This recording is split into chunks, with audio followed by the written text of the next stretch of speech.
Olá, seja muito bem-vindo. Começa agora o programa A Vida em Foco. Muitas são as perguntas que a vida nos faz. A doutrina espírita oferece respostas seguras. O programa de hoje fará reflexões acerca de temas do cotidiano que podem ajudar a viver melhor. Com certeza, essa é uma das grandes contribuições da doutrina espírita para você.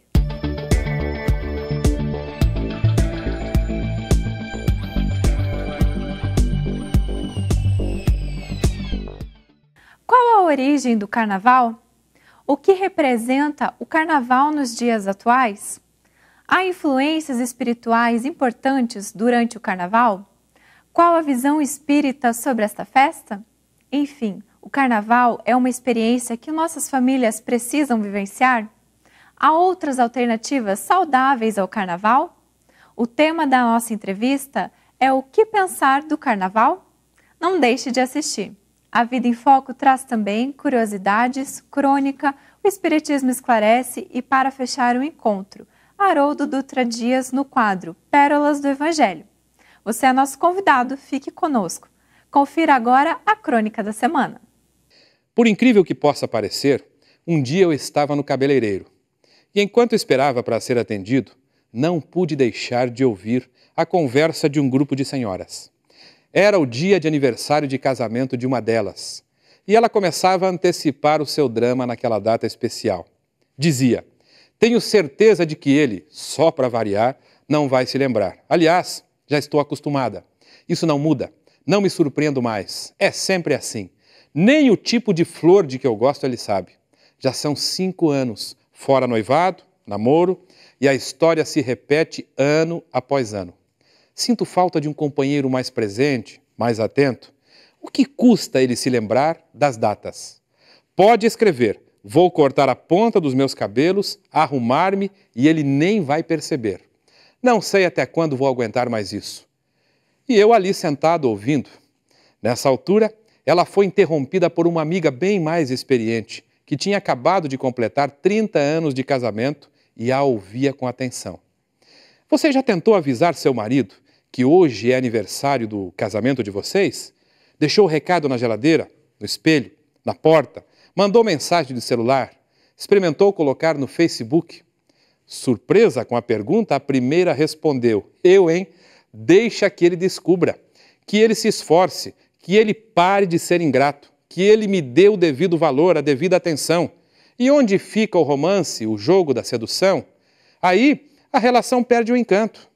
A segunda, então mais vivida, acostumada às lutas do dia a dia, concluiu: bom, você tem 2 opções: queixar-se, azedar, fazendo-se de vítima para chamar a atenção do seu companheiro para suas justas necessidades afetivas, ou você pode ajudá-lo a descobrir claramente as coisas que são importantes para você, as coisas que fazem o seu dia mais alegre, mais leve.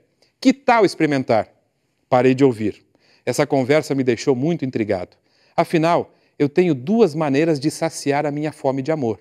Uma delas é extorquindo o carinho alheio, fazendo-me de vítima. A outra é pedir claramente atenção quando sinto necessidade.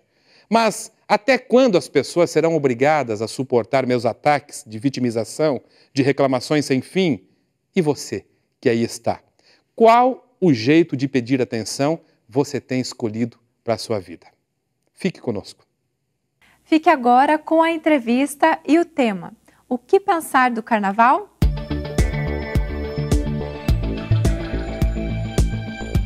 Olá, é bom estarmos juntos.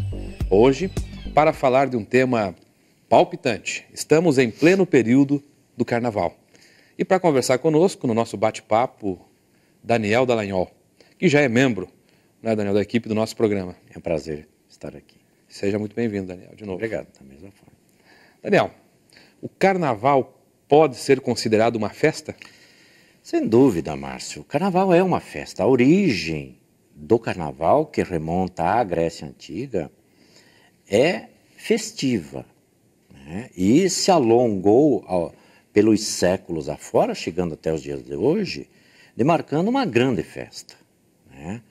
Então, efetivamente, nós podemos dizer que é uma festa. É natural que nós podemos qualificar que tipo de festa seja o carnaval, né? Que a rigor é uma festa pagã, né?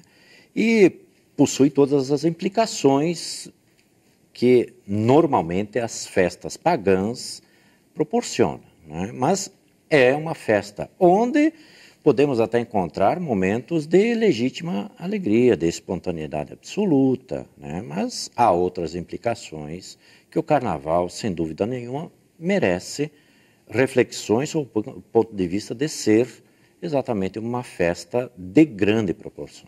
Quando você fala em festa pagã, significa o quê? Que ela não é uma festa...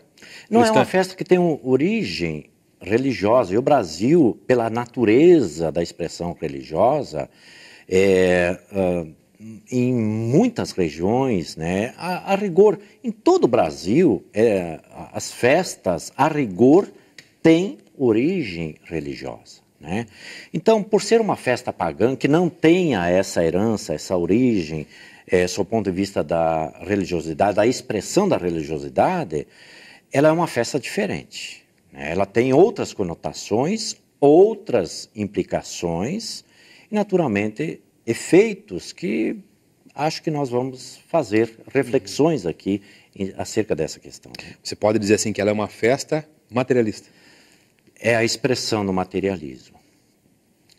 Toda a origem do carnaval, desde essa época que citamos, é exatamente no sentido da, num primeiro momento, valorização da carne, né, porque demarca um momento, mais recentemente, quando ela se torna os últimos instantes anteriores àquele período demarcado pela quaresma, e aí sim já o aspecto da religiosidade estabelecendo uma certa cronologia, onde seria permitido, sob o ponto de vista do domínio católico, o consumo da carne. Então, tudo era feito em favor da carne, pela valorização da carne, né? Porque depois, no período quaresmal, que antecede a Páscoa, pela predominância do credo católico, não haveria possibilidade do consumo da carne, né? Então, se fazia esse apronto no sentido dos últimos instantes do consumo da carne. Só que, sob o ponto de vista de se tornar uma festa de grandes proporções, inverteu-se a filosofia e o sentido da valorização da carne para o desvalor da carne. Então nós podemos pegar por semântica da palavra carnavale e estabelecer que representa essa expressão que a carne nada vale. Ou seja, tudo é lícito. Mesmo aqueles atos menos felizes, por serem os momentos em que o gozo para a carne deve ser aqueles vividos, sob o ponto de vista da sua intensidade, tudo seria permitido. Então, por esse aspecto, nós precisamos compreender o que representa efetivamente o carnaval, pelas dimensões que ele ganha, especialmente no Brasil, e os efeitos que decorrem dessa questão, sob o ponto de vista inicialmente fisiológico. Uhum. E, Daniel, é uma festa que preocupa, né? É um evento que preocupa autoridades, preocupa pais, sobretudo, né? E nesse período, que tipo de oportunidades surgem? Olha, Márcio, nós poderíamos dizer que surgem todos os tipos de oportunidades. E, fundamentalmente, aquelas menos felizes, já que cria-se uma ambiência, e a gente pode perceber isso desde a própria mídia, onde se estabelece uma ideia, uma filosofia já consagrada no Brasil, de que naqueles instantes que nós podemos dimensionar em torno de uma semana, mais ou menos, né, sob o ponto de vista da cronologia, tudo é permitido, tudo é lícito, porque é o carnaval. Então, o sexo livre, né, tanto é que há campanhas de uso das camisinhas que nós absolutamente concordamos sob o ponto de vista da preservação, inclusive da transmissão de doenças sexualmente transmissíveis. Mas há uma licenciosidade, há como se fosse um alvará dizendo o seguinte: no carnaval tudo é possível, os excessos de toda ordem, físicos, no campo das viciações, no campo das libações sexuais, inclusive, né, das relações fortuitas, né, daquelas ligações, ainda que rápidas, extemporâneas, muitas vezes, são permitidas porque é o carnaval. Então, preocupa naturalmente as autoridades, sob o ponto de vista da dimensão populacional que ganha o carnaval, mas fundamentalmente as preocupações devem estar num outro campo, que é, sem dúvida nenhuma, o campo moral, que a conotação é muito forte e os efeitos são muito graves, decorrentes exatamente desses excessos que se cometem. Então, Daniel, a gente fez aí uma contextualização das preocupações da família, das preocupações de autoridades, e na volta do intervalo a gente vai entrar mais a fundo nas questões espirituais, como é que o espiritismo, que toca todos os assuntos que são pertinentes à nossa vida, às nossas relações, dentro e fora do corpo, como é que o espiritismo vê e que propostas ele tem para contribuir, né, com aquelas famílias ou com aquelas pessoas que estão preocupadas. Perfeitamente. A gente já volta. Iremos para um breve intervalo e logo voltaremos com a entrevista. Não saia daí.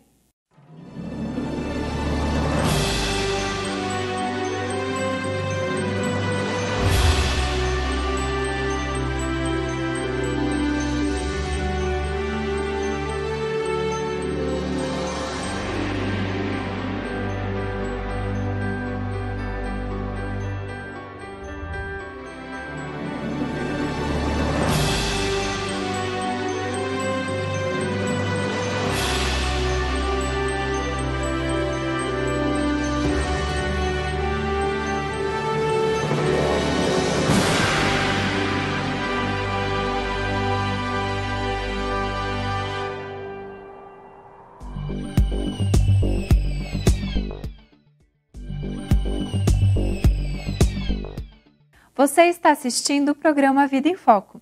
Retornamos agora com a segunda parte da entrevista com o tema: o que pensar do carnaval? Muito bem, estamos de volta. Muito obrigado, Renata. Daniel, um pouquinho antes do intervalo, você falava das implicações morais, das implicações espirituais, inclusive, que esse período do carnaval trazem para aqueles que mergulham fundo, né, nessas festas. De fato, Márcio, é nesse aspecto que eu acho que vale a pena nós nos determos um pouco mais. Como dissemos, é uma festa pagã e é uma festa com proposta essencialmente materialista, onde os gozos de toda ordem são permitidos. São permitidos sob o ponto de vista de que há uma perniciosidade, né? Então, consideremos o fato de que o planeta Terra ainda é um planeta onde gravitam espíritos encarnados ou desencarnados com problemas de ordem moral. Em face exatamente dessa proposta, digamos assim, filosófica que é contida dentro do carnaval, no sentido de que tudo é possível, tudo é permitido, esses espíritos assomam junto aos folhões em função do caldo espiritual que se forma e, naturalmente, um acaba alimentando o outro, né?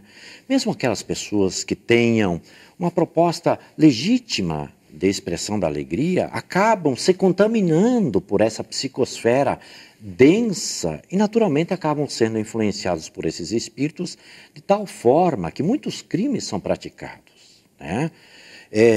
Em decorrência, às vezes, dessa licenciosidade, da permissividade que se estabelece praticamente no campo da sexualidade, depois decorrem os abortos, né? Então, forma-se efetivamente uma ambiência espiritual da mais alta importância, razão pela qual, nesse aspecto, o carnaval merece, né, as nossas restrições sob o ponto de vista de ser uma festa legítima da fraternidade e onde a alegria mais expressiva da alma humana seja vivenciada nos palcos onde se apresenta essa festividade, né?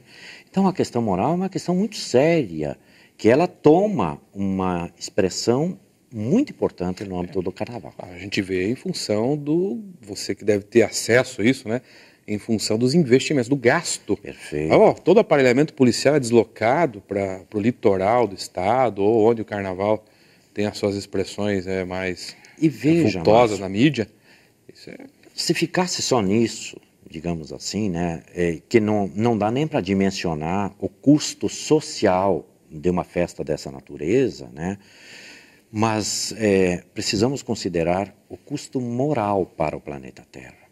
E consideremos que o Brasil é o coração do mundo e tem exatamente uma proposta extraordinária que seja o manancial do Evangelho para a própria humanidade. Nós nos comprometemos, sob o ponto de vista moral. Pelo fato de ser uma festa que ganha uma dimensão significativa, é a maior de todas as festas do planeta Terra, o Carnaval no Brasil, né? E como, em função daquilo que nós já dissemos anteriormente, onde tudo, aspas, é permitido, naturalmente, a cada evento dessa magnitude, nós nos comprometemos espiritualmente cada vez mais. Você falava ali aqui, não há distinção, né?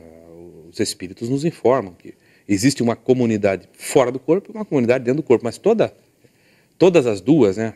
Quer dizer, ambas acabam formando a população do planeta. Perfeitamente. E eu me recordo de uma informação que o Espírito Emmanuel traz, através da mediunidade de Chico Xavier, que a população do planeta é da ordem de 22 bilhões de espíritos, sendo que 7 deles, é isso? Encarnados. Estão no corpo. Exatamente. Os outros fora do corpo. 14, 15 fora do corpo. Então, existe uma integração muito estreita, de maneira que nós somos influenciados diretamente por eles, nos alimentamos disso e eles se alimentam também das nossas viciações, né? Sem dúvida, das portas que abrimos. Teresa de Brito, Espírito Teresa de Brito, num livro notável, psicografado por José Raul Teixeira, chamado Vereda Familiar, aborda muito bem essas comemorações de Momo, né?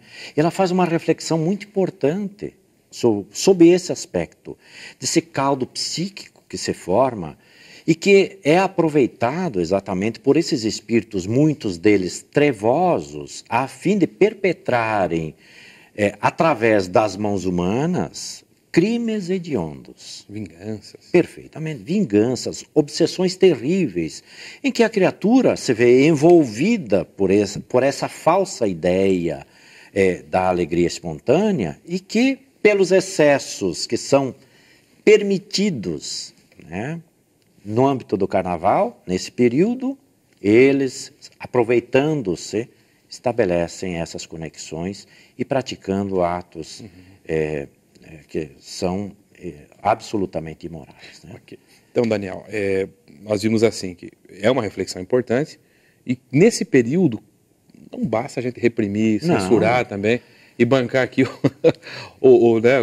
trazer um discurso puritano, moralista, exclusivamente. Não, absolutamente. Mas o que é que se poderia fazer? Qual é a proposta que se tem para as pessoas que estão aí pensando em Márcio, se livrar do problema? Nós podemos nos espelhar em propostas muito felizes em diversos segmentos religiosos que vamos encontrar.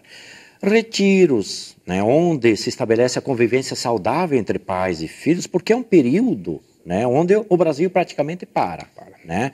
Então, os espíritas, de maneira geral, fazem isso. Reúnem jovens, reúnem as famílias e outros segmentos, os católicos, os evangélicos. Enfim, essa é uma experiência valiosa, né? Onde normalmente a vida atribulada do dia a dia não nos permite uma convivência de maior proximidade com os familiares. Esse seria um momento para essas trocas muito necessárias, muito oportunas, para aprofundar, inclusive, o relacionamento. Né? Bom que se diga, Daniel, você tocou nesse assunto. Então, hoje, por exemplo, está acontecendo um encontro de jovens espíritas do Paraná, promovido pela Federação Espírita do Paraná, dando oportunidade para que muitos possam aproveitar intensamente esse período para fazer reflexões. Sem dúvida nenhuma.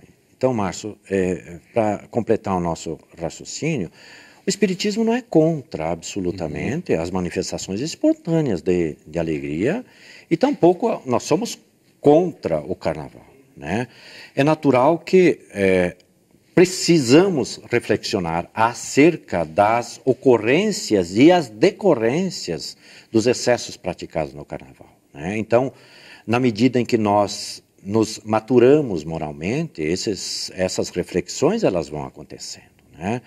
Muito embora nós observamos que estamos ainda no auge, ou caminhando para um auge, no sentido de que o Carnaval seja a expressão máxima ainda da alegria do povo brasileiro, e nós precisamos fazer uma reflexão rápida e profunda acerca dessa proposta. Para finalizar, Daniel, nosso tempo está se esgotando. É possível, então, alegria sem Carnaval? Sem dúvida nenhuma, né? A convivência com os afetos, com familiares, com os amigos, ou mesmo fazer aquele retiro interior sem os excessos que a própria proposta do retiro possa ser entendida, mas uma reflexão, uma avaliação da vida, né? Isso sempre é muito oportuno, né? É um momento muito, muito próprio para isso, né? Tá bom, Daniel. Agradeço você por ter trazido suas reflexões em torno desse assunto, que tem sua magnitude, né, no nosso país. Muito obrigado. Eu que agradeço, Márcio. Continue conosco, o programa segue ainda com o quadro Espiritismo Esclarece, e você é nosso convidado. Confira agora o quadro O Espiritismo Esclarece. Olá! A indagação que nos é feita hoje é: na visão espírita, o que são os pecados contra o Espírito Santo? Essa expressão vem de uma passagem do Evangelho na qual Jesus afirma que todo pecado será perdoado, menos o cometido contra o Espírito Santo. O Espírito Emmanuel, mentor de Chico Xavier, se debruça sobre essa questão no livro O Consolador. Ele reflete que esses pecados ou erros são os mais graves e de mais difícil reparação, pois cometidos contra o próprio estado evolutivo do espírito que erra. Ao adquirir conhecimento espiritual, o ser imortal adquire maiores condições de se conduzir com acerto. Quando ele erra, não faz por ignorância, mas por vício, por renitência no caminho do erro.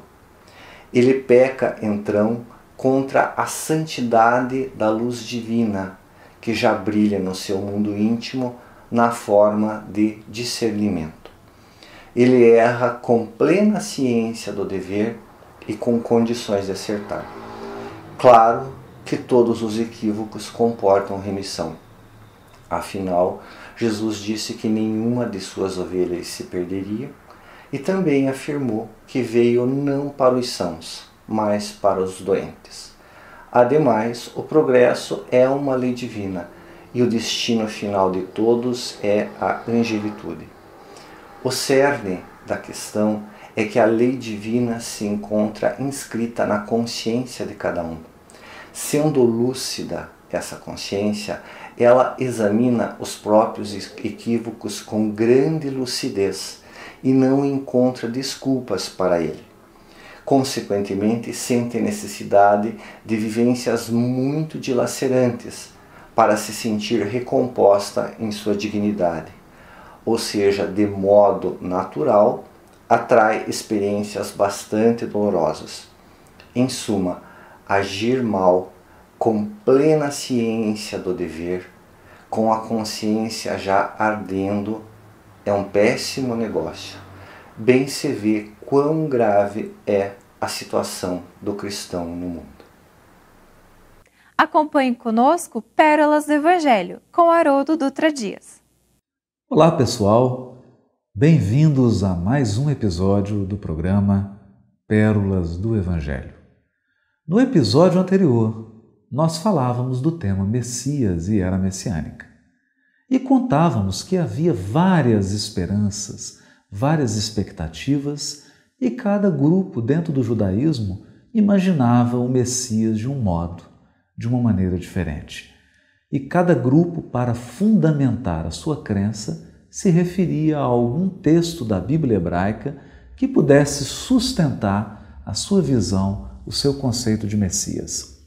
Pois bem, quando Jesus é preso, levado para a crucificação, os apóstolos que até então imaginavam que Jesus seria um Messias real, da casa de Davi, um Messias que iria implementar uma guerra e um domínio, uma conquista, ficam bastante embaraçados, decepcionados, porque presenciam, testemunham o seu Messias sendo preso e conduzido sem nenhum tipo de reação para o processo da crucificação. Esse temor, essa confusão que se instalou no colégio apostólico demandava uma explicação. Seria necessário que Jesus consolasse o coração dos apóstolos, explicasse para eles que tipo de Messias era Jesus. Qual o verdadeiro conceito que os apóstolos deveriam nutrir com relação à concepção de um Messias e de uma era messiânica? É então que Jesus, na cruz, diz em aramaico: Eli, Eli, lama sabatani, que significa: meu Deus, por que me desamparaste? Muitos se indagam: por que Jesus disse isso? Estaria Jesus temendo a sua própria morte? Estaria ele se sentindo desamparado por Deus? Estaria Jesus perdendo a sua fé? Ora, é claro que nenhuma dessas questões faz sentido quando se referem à figura inolvidável, ao Mestre que é Jesus. Na verdade, Jesus citava um salmo, Salmo 22, versículo 1. E esse salmo era conhecido na época de Jesus como um salmo messiânico, um salmo que falava do justo sofredor, o justo que enfrenta dificuldades, que passa por desafios e que, mesmo assim, mantém a sua fé em Deus. Nesse momento, era como se o Mestre estivesse esclarecendo os seus apóstolos, dizendo para eles que ele não era um Messias guerreiro, ele não seria um Messias conquistador, ele seria aquele Messias anunciado pelo profeta Isaías, o servo de Yahvé, o justo sofredor, o Messias que exclamaria: meu Deus, por que me desamparaste? Dando a entender que ele não travaria guerra com o semelhante, mas que ele instauraria, a partir daquele momento, um reino de paz, amor e de renúncia e de doação, porque sem a doação dos justos, sem o sacrifício dos que amam, é impossível a era messiânica na Terra. Nosso programa está terminando. Ajude a produzir os próximos programas. Mande suas sugestões para contato@vidaemfoco.com.br. Curta e compartilhe a página no Facebook, A Vida em Foco. Acesse o nosso site www.avidaemfoco.com.br. Lá você vai encontrar todas as edições dos programas anteriores. Obrigada pela sua companhia. Esperamos você. Tenha uma ótima semana.